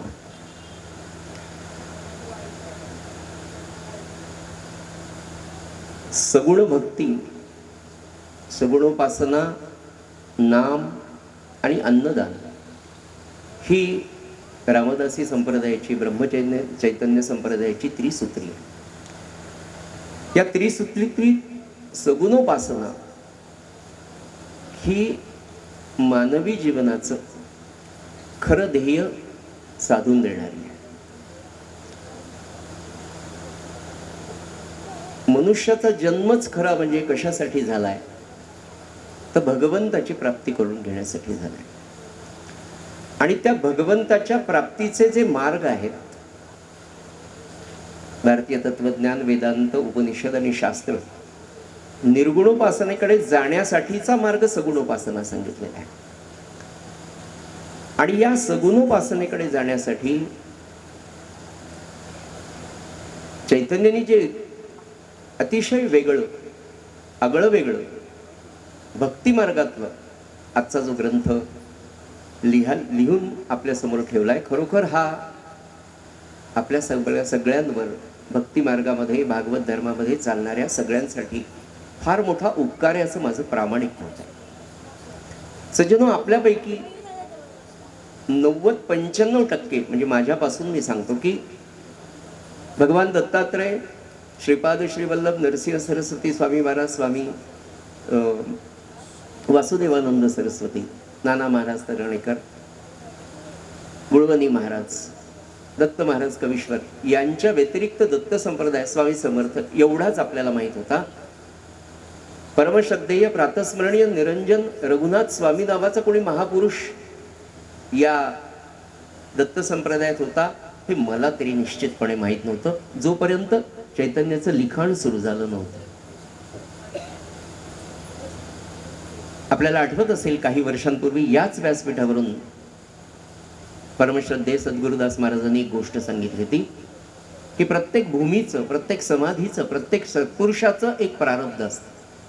कुळदत्ताच्या या भगवान दत्तात्रयाच्या स्थापनेच्या वेळेस ते म्हणाले होते की मूर्तीचं, त्या जागेचं या प्रत्येकाला एक प्रारब्ध आहे. म्हणजे दत्त संप्रदायातल्या सायनदेवांना जगासमोर आणण्यासाठी 500 वर्ष लागले. सायनदेव ज्यांनी गुरुचरित्र वाचलं तेवढ्यांनाच माहिती, पण सायनदेवांचा जन्म कुठे, सायनदेवाची घडलेली सगळी कथा कुठे, बासरला झाली, हे समजायला सद्गुरुदास महाराजांसारख्या सत्पुरुषाला नरसिंह सरस्वतींनी दृष्टांत देऊन ते कार्य 2012 ते 2022च्या दरम्यान करून घेतलं. आज निरंजन रघुनाथांच्या जन्माला 243 वर्ष झाले. शके 1704 म्हणजे इसवी सन 1782 साली अवधूत क्षोत्री नावाचा एक मुलगा आमच्या मराठवाड्यातल्या धाराशिव जिल्ह्यातल्या कळंब नावाच्या गावाला जन्माला आला. आपण भाग्यवान आहोत की त्याच गावाचे आज यशवंतदादा दशरथ या ग्रंथाच्या प्रकाशनाला आहे. सज्जनो, या लेखकाचं इतकं कौतुक मला वाटतं, तो माझा भाऊ आहे म्हणून नाही किंवा माझा सखा आहे म्हणून मी म्हणत नाही, पण चैतन्याच्या लिखाणाचं वैशिष्ट्य की त्याचे प्रत्येक ग्रंथ हे प्रासादिक आहेत. आतापर्यंत जे 11 ग्रंथ, आजचा 11वा ग्रंथ आहे, हे सगळे ग्रंथ जर आपण सज्जनो पाहिले तर हे प्रासादिक ग्रंथ आहे. आणि त्या प्रासादिक ग्रंथाचं सूत्र जर काही असेल तर लेखक श्री चैतन्य सहस्त्रबुद्धे हे एक उत्तम भक्त आहेत, उत्तम साधक आहेत, गुरुकृपा प्राप्त झालेले साधक आहेत. होणारं प्रत्येक कार्य सद्गुरू त्यांच्या बोटाला धरून त्यांच्याकडून लिहून घेतात, ही त्यांची नित्याची अनुभूती आहे.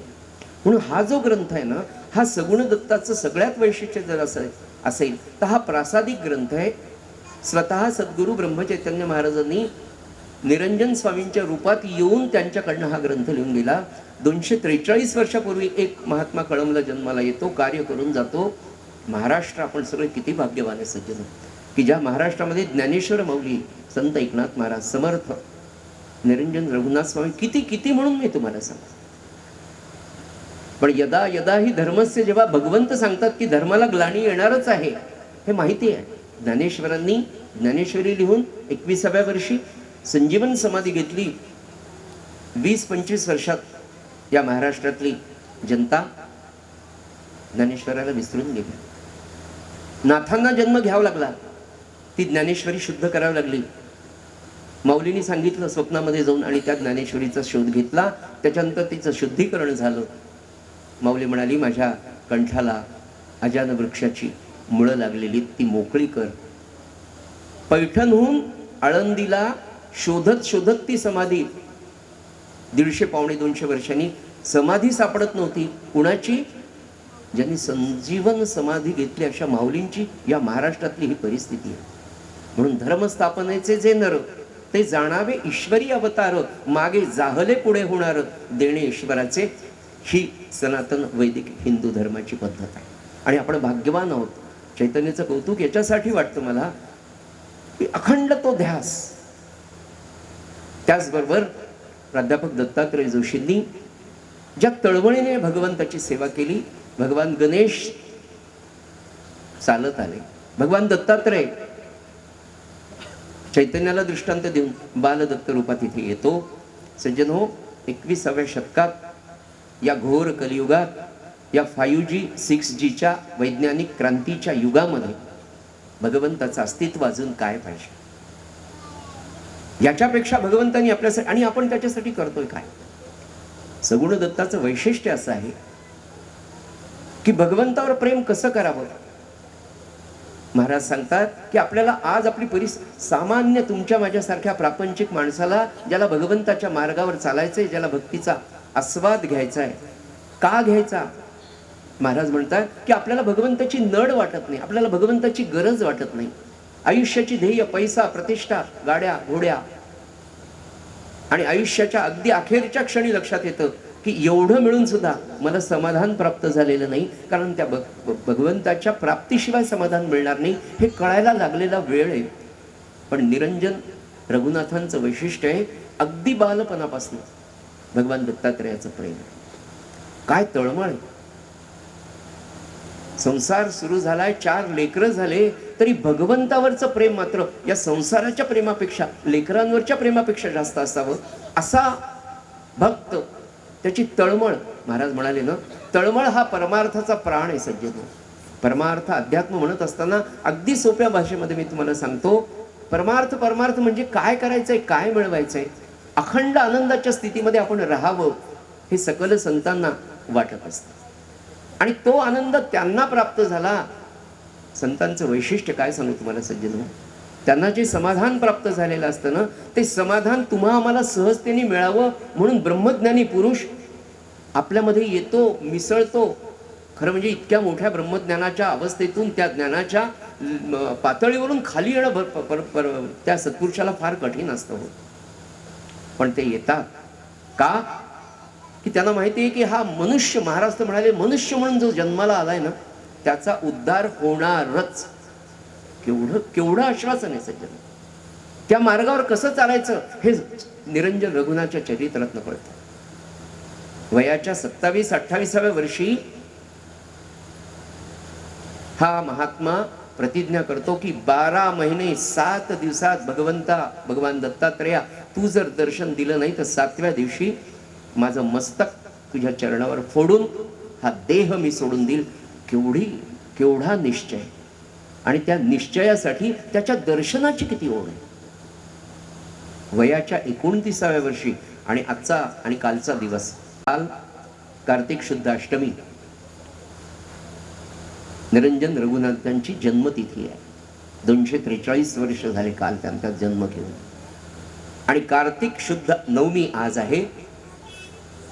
याच दिवशी 214 वर्षांपूर्वी याच तिथीला निरंजन रघुनाथांना पहिलं दत्तात्रेयाचं दर्शन झालेलं आहे. तो आजचा दिवस. आणि आज सगुण दत्ताच्या रूपाने या दत्तात्रेयाच्या प्रांगणात प्राध्यापक दत्ता जोशी दास म्हणून असलेल्या, हा किती सुंदर. आणि तुम्ही आम्ही, मी तर फार स्वतःला भाग्यवान समजतो की आदरणीय दत्ता जोशी सरांनी, चैतन्यांनी प्रेमाने मला या सेवेसाठी बोलवलं. सज्जनो, एक महापुरुष परवा जे ग्रंथराज दासबोधाचं काम करतात, ते धर्माधिकारी दादा म्हणाले की भगवंताच्या कार्यामध्ये जो उपस्थित असतो ना, ते सगळे लोक त्रेतायुगात रामाबरोबर होते, ते सगळे लोक द्वापार युगात भगवान गोपालकृष्णांबरोबर होते. आणि म्हणून आज आपण सगळे इथे आहोत. हे भावनेच्या भरात मी बोलत नाही बरं. आपण सगळे खरोखर भाग्यवान आहे. पण माझ्या भाग्यासी नाही मिती, तू भेटलासी जगज्योती, आता कळेल तैशा रीती, उद्धार गती करी माझी श्रीराम. सज्जन हो, या सन्मार्गावर आपल्याला राहायचंय. भगवंताची तळमळ निरंजन रघुनाथाच्या संपूर्ण चरित्रात या ग्रंथाचं वैशिष्ट्य मी तुम्हाला सांगतो की भगवंताविषयी तळमळ कशी, भगवंतावर प्रेम कसं करावं, ती तळमळ कशी वाढवावी, ती तळमळ किती उच्च आदर्श कोटीपर्यंत आपण पोहोचू शकते. आणि ती पोहोचल्यानंतर भगवंत धावत आल्याशिवाय राहत नाही. व्यवहारात सुद्धा आपल्याला माहिती आहे, रडल्याशिवाय आई पाजत नाही. तर तो अनंत कोटी ब्रह्मांड नायक, जन्मजन्मीचा आपला मायबाप, हे आई वडील या जन्मात आपल्याला जन्माला घालतात, पण जन्म गर्भवास चुकवणारी ही सद्गुरु माय भगवान दत्तात्रय हे सद्गुरु तत्वाचं मूळ स्त्रोत आहे. तिथे राम, कृष्ण, दत्त, गणेश असा कुठलाच भेद नाही. निरंजन रघुनाथाचंच चरित्र या ग्रंथामध्ये नाही सज्जन हो. तात्ता चैतन्यांनी सांगितल्याप्रमाणे ब्रह्मचैतन्य महाराज प्रत्यक्ष राम, पण त्यांनाही गोंदवल्यामध्ये दत्तात्रेयाची स्थापना करावी लागली. नवे ते राम, दत्त, भगवान गोपालकृष्ण, विठ्ठल, कुणीच वेगळे नाही हो. फक्त ज्याला ज्या रूपामध्ये त्याला पाहावं वाटतं त्या भक्तांनी त्या रूपामध्ये त्याला आळवावं. आणि भगवंतांनी विठ्ठलाचं, दत्तात्रेयाचं, गणेशाचं, देवीचं कोणतंही रूप घेऊन आपल्या लेकरांची आस पुरवावी. श्रीधर स्वामींसारखा सज्जनगडावर राहणारा महात्मा, आयुष्य सगळं रामसेवेत, समर्थांच्या सेवेत घालेला सत्पुरुष, भगवान दत्तात्रेयाच्या गाणगापूरला त्यांच्या वडिलांनी जाऊन गुरुचरित्राचे पारायण केल्यानंतर श्रीधर स्वामींचा जन्म आहे, हे आपल्याला कुठे ठाऊक आहे.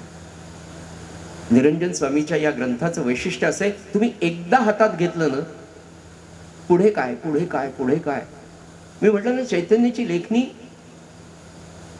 त्याचे फक्त बोट होते, ते सगळं लिखाण भगवान निरंजन रघुनाथांनी करून घेतलेलं आहे. आणि हे वाचताना तुमच्या लक्षात येईल की ब्रह्मचैतन्य महाराजांचा दत्तांचा संबंध. नाना महाराज तराणेकर, दत्त संप्रदायातला थोर महात्मा, त्यांच्याकडे दत्तमूर्ती, टेंबे स्वामींकडे कशी आली, भगवान दत्तात्रय प्रेम कसं त्यांनी केलं, हे सगळं सगळं कशासाठी वाचायचंय? तर सज्जनो एकच आहे, आपल्याला भक्ती करता येत नाही.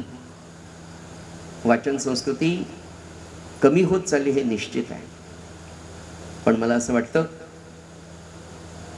आपल्याला प्रापंचिक जीवनामध्ये अनेक वेळेला अनेकांना सप्रेम भेट म्हणून काही गोष्टी द्याव्या लागतात.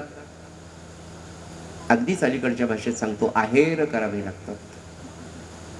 500-700च्या सहज साड्या, पॅन्ट शर्ट, बुश शर्ट आपण देतो. आज कोणाच्याही घरात गेलं तर number of shirts, number of pants आणि नंबर ऑफ साडीज. एखाद्या गृहिणीला आदराने विचारलं की तुमच्या कपाटात किती साड्या आहेत, तर तिलाही नक्की सांगता येणार नाही. एवढी भगवंताची कृपा प्रापंचिक दृष्ट्या आहे. पण नामाची संख्या सांगितली तर सांगता येणार का हो तुमचा किती जप झाला? म्हणजे संकल्पच नाही तर जप कसा होणार?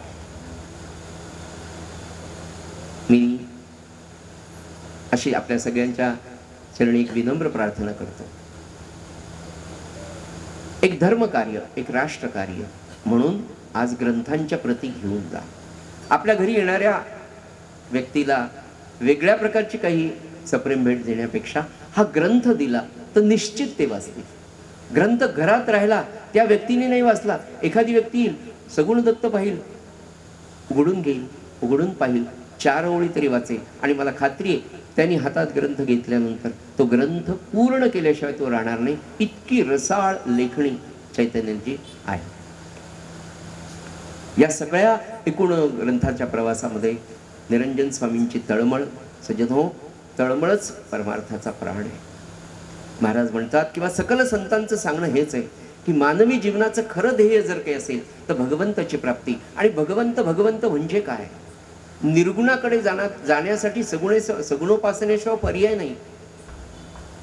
मग भगवंताच्या दर्शनाच्या आस एवढी कशासाठी सांगितली जाते?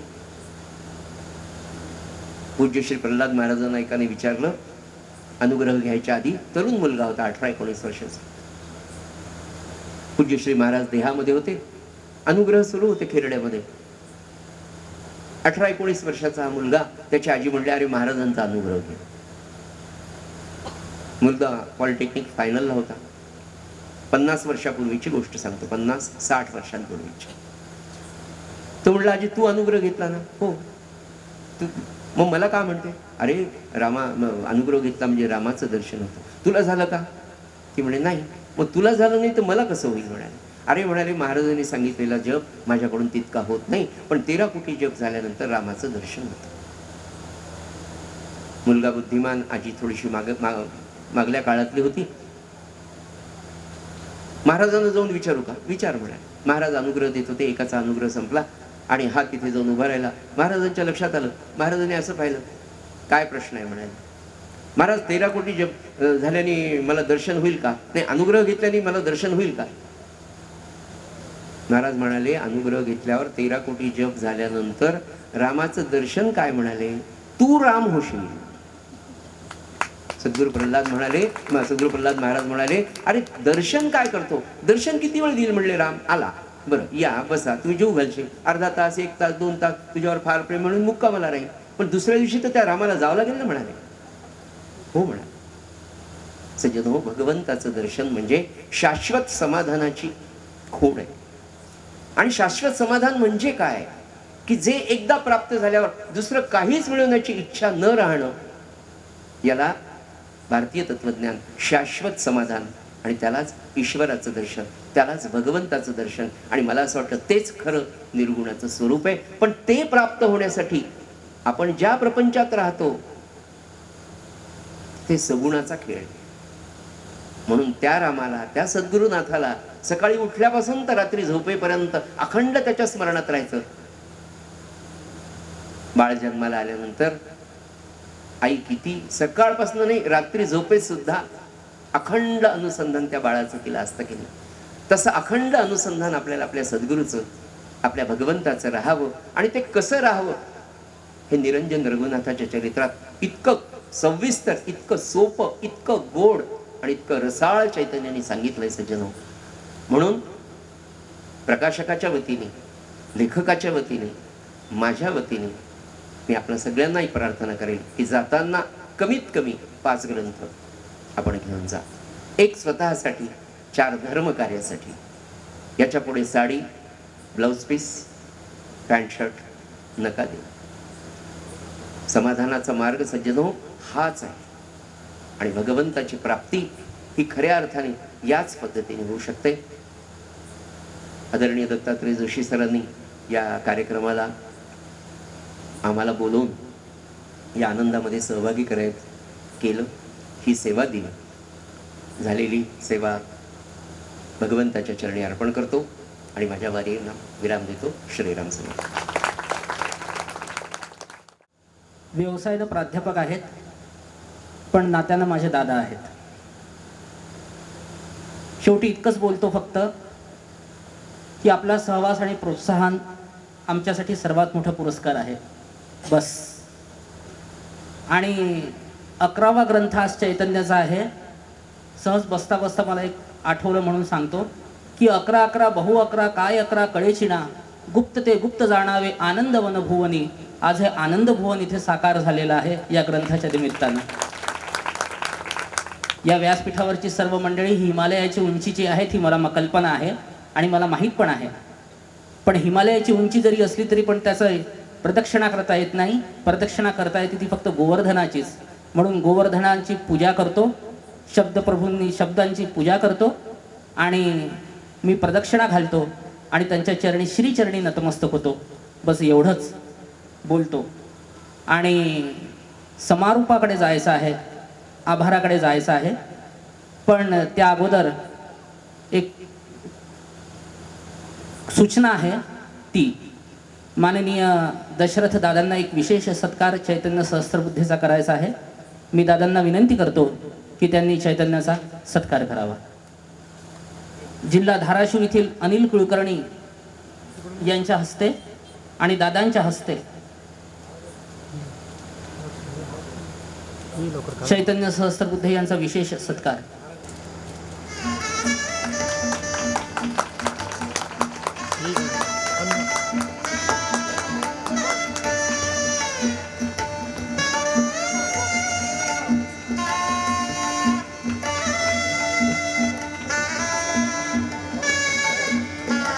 टाळ्यांना टाळाटाळ करू नका.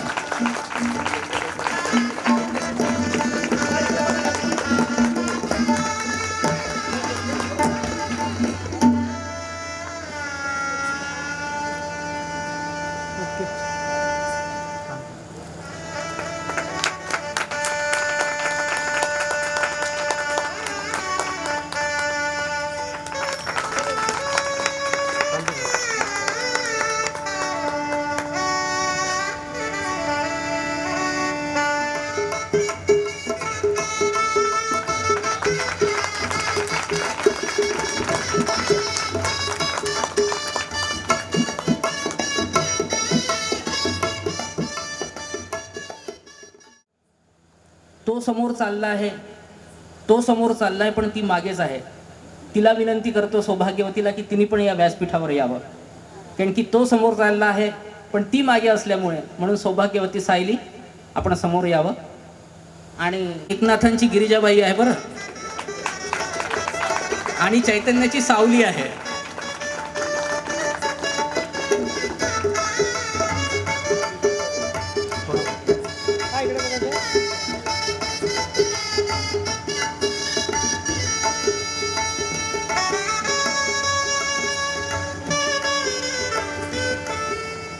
या दत्तयाग गेल्या 3 दिवसांपासून सुरू आहे. पण हे सगळं सुरू जरी असलं तरी पण गेल्या 6 महिन्यांपासून याची पूर्वतयारी चालू होती. आणि ही पूर्वतयारी करणारी माणसं म्हणजे त्रेतायुगातील रामकृष्णांच्या सहवासातीलच आहे असंच दादांनी आता सांगितलं. त्याच्यामुळे त्यांची आणि आपली भेट व्हायलाच पाहिजे आणि तुमच्यासमोर ते यायलाच पाहिजे. म्हणून त्या सगळ्यांची नावं घेतो. त्यांनी एकामागून एक यावी. आणि परमपूजनीय दादांना, व्यासपीठावरील सर्व मंडळींना विनंती करतो की त्यांचा सगळ्यांचा सुद्धा आपण भावसत्कार आणि त्यांना सुद्धा कृपाशीर्वाद प्रदान करावे. सगळ्यात पहिलं नाव घेतो आहे साहिल शेळके. त्याच्याकडे साहिल शेळके बघू नका, म्हणून बघू नका भगवान राम आणि कृष्ण अवतारातील कोणीतरी सखा त्यांचा असेल असं म्हणून बघा.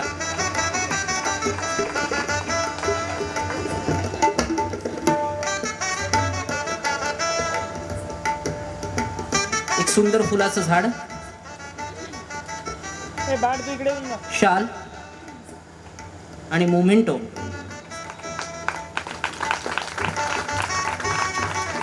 हा इकडे सर थोडं जवळ या.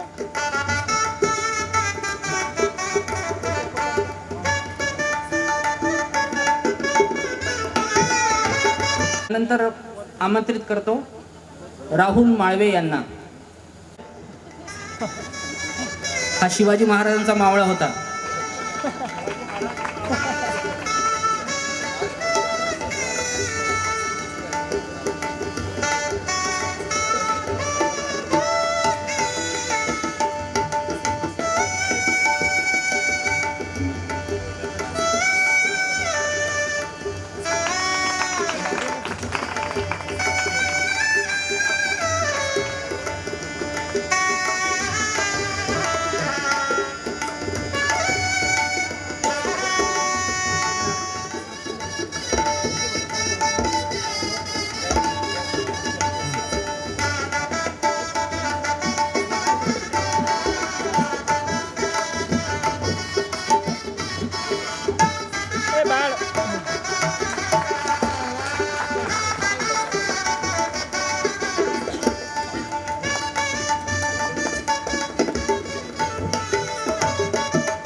यानंतर मुरलीधर जुमळे,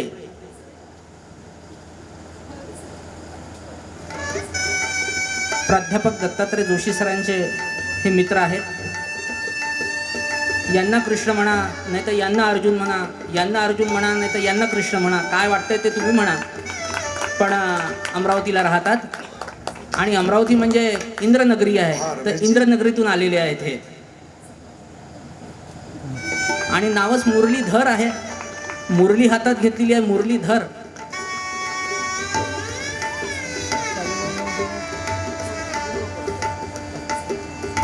सौभाग्यवती सविताताईंना विनंती करतो.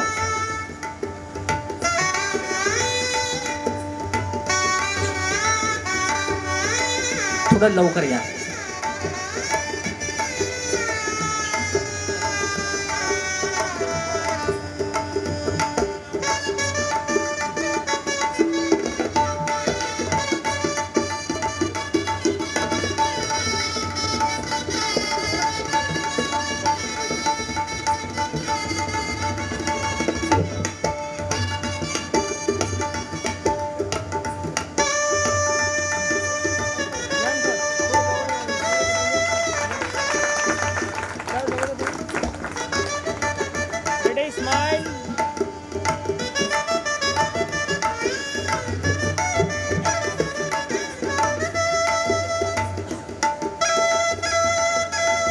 श्रीयुत वैभव जिरापुरे.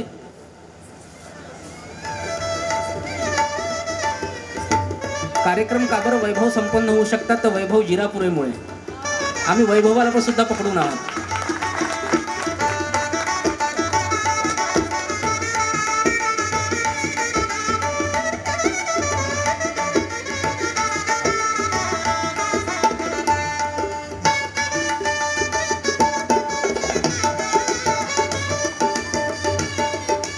श्रीयुत मिलिंद मराठे.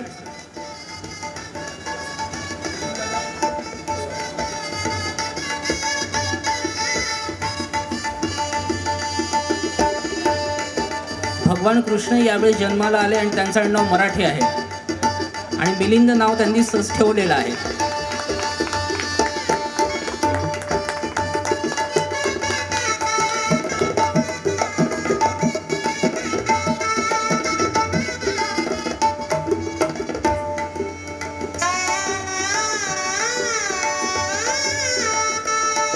या ठिकाणी प्रमोद सुटे पण आलेले आहेत. मी त्यांना पण विनंती करतो की त्यांनी पण व्यासपीठावर यावं. हॅलो प्रमोद दादांच्या विषयी मी आपल्याला सांगतो. प्रमोद दादांनी या सगुण दत्ताचं सगळं सेटिंग केलेलं आहे पूर्ण पुस्तकाचं. प्रमोद दादा आले. वैभव बरं ठीक आहे. तोपर्यंत पुढचं नाव घेतो. राम चौधरी. राम आलाय. राम चौधरी यांनी हे जे मुखपृष्ठ दिसत आहे पुस्तकाचं त्याचं सेटिंग पूर्ण राम चौधरी यांनी केलंय. पुढे दिसत नाहीये रामराय. रामरायांनी दत्त स्वरूप घेतलेलं आहे आणि मीच माझं कौतुक करून घेतो म्हणून आशिष कुलकर्णी. हा, आशिष विषयी तर आता बोलायला मला फार छान मिळालं. आशिषच्या शब्दांनी खरोखर हा उत्सव श्रीमंत होतोय असं मला वाटतं. हा क्षण खऱ्या अर्थाने ऐश्वर्यवान करण्याचा मध्ये आशिषचा फार मोठा वाटा आहे. किंबहुना भगवंताचा आशिष लाभलाय हे. त्यामुळे त्याच्याविषयी मी अत्यंत कृतज्ञता व्यक्त करतो. बालपणापासून तो माझ्या सोबत आहे आणि आता शब्दांनी तो शब्दप्रभू होत चाललाय. एकदा मोठ्या जोरदार टाळ्या वाजवू आपण सर्वांनी.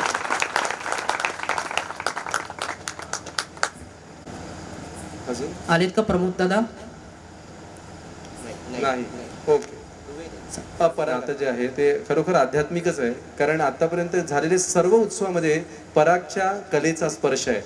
आपण इथे पाहतोय दत्तगुरूंपासून ते अगदी जय विजय पर्यंत परागनी आतापर्यंत सर्व त्याच्या कलेची सेवा दिलेली आहे. इतकंच नाही तर सगुण दत्तमध्ये जे रेखाचित्र काढले आहेत ते परागनी काढले आहेत. परागचं नाव यवतमाळात सर्वतोपरी कलाकार म्हणून फार मोठं आहे, पण एक मित्र म्हणून तो माझ्यासाठी फार मोठा आहे. कारण कोणतेही उत्सव आणि कोणतेही भगवंताचे उपक्रम त्याच्याशिवाय पूर्ण होत नाही.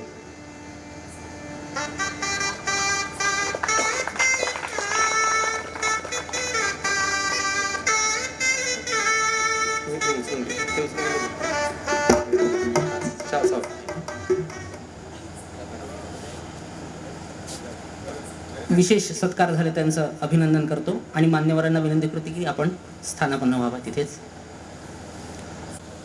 कार्यक्रम आभार प्रदर्शन करायच्या अगोदर एक विशेष सत्कार पुन्हा करायचा आहे आणि तो सत्कार म्हणजे प्राध्यापक दत्तात्रय जोशी सर यांचा. भगवान दत्तात्रयांच्या मांडीवरचं लढीवाळ बाळ म्हणजे प्राध्यापक दत्तात्रय जोशी सर आहेत आणि आम्हा सगळ्यांच्या वतीनं हा विशेष सत्कार नवीन नवीन आम्हाला त्यांची भावपूजा करायची आहे. त्यामुळे सगळ्यांना विनंती करतो की त्यांनी या व्यासपीठावर यावं. आणि श्री गुरुदेव दत्त.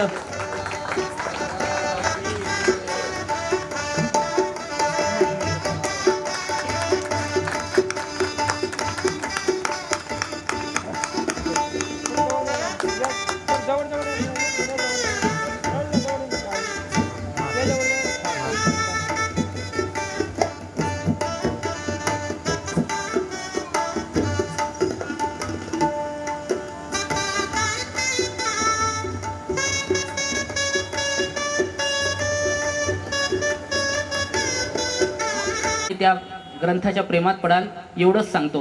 कुठल्या कोणाच्या प्रेमात पडण्यापेक्षा ग्रंथाच्या प्रेमात पडलं तर काय हरकत आहे बुवा, तर तेवढंच फक्त. आणि काल अष्टमी होती. सगळं दत्त जन्म आणि दत्त सहवासातली जी सगळी संत मंडळी होती ना त्यांचा कालचा जन्मदिवस होता. म्हणून एक दत्त नाम आणि दत्त संत विदर्भामध्ये पण होऊन गेलेत. त्यांचं स्मरण राहिलं म्हणून फक्त आज त्यांचं स्मरण करतो आणि त्यांच्या श्रीचरणी नमस्कार व्यक्त करतो. देवनाथ मठाचे पूर्व मठाधिपती परमपूजनीय मनोहरनाथ महाराज यांची काल जयंती होती. कुष्मांड नवमीच्या दिवशी त्यांचा जन्म होता आणि या दत्त व्यासपीठावर आता त्या दत्ताच्या गादीवर परमपूजनीय प्रातस्मरणीय जितेंद्रनाथ महाराज आहेत. त्यांच्या श्रीचरणी वंदन करतो. फक्त एवढंच बोलायचं होतं ते बोलतो आणि कार्यक्रमाला अगदी समारोपाला नेतो ते म्हणजे आभार प्रदर्शन.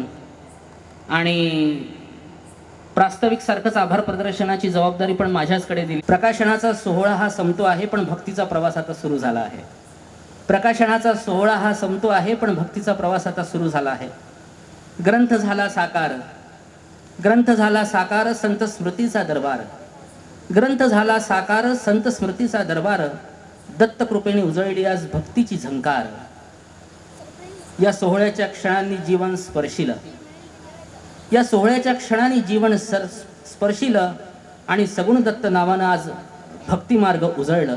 सगुण दत्त नावानं आज भक्तिमार्ग उजळलं.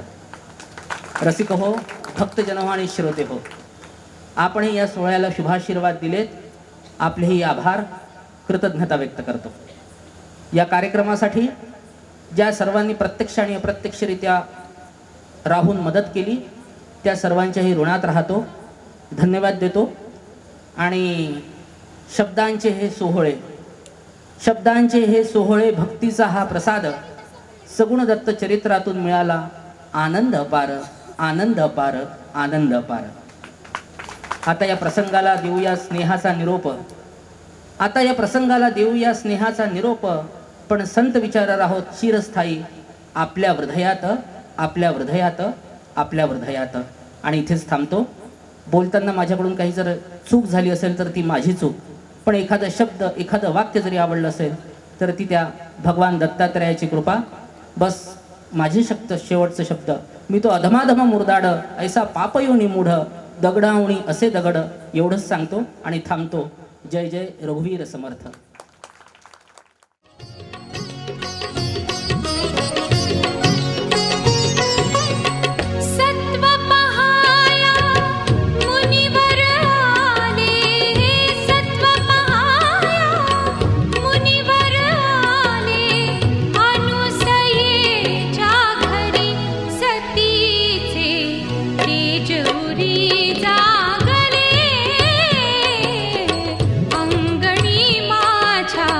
दत्त प्रगट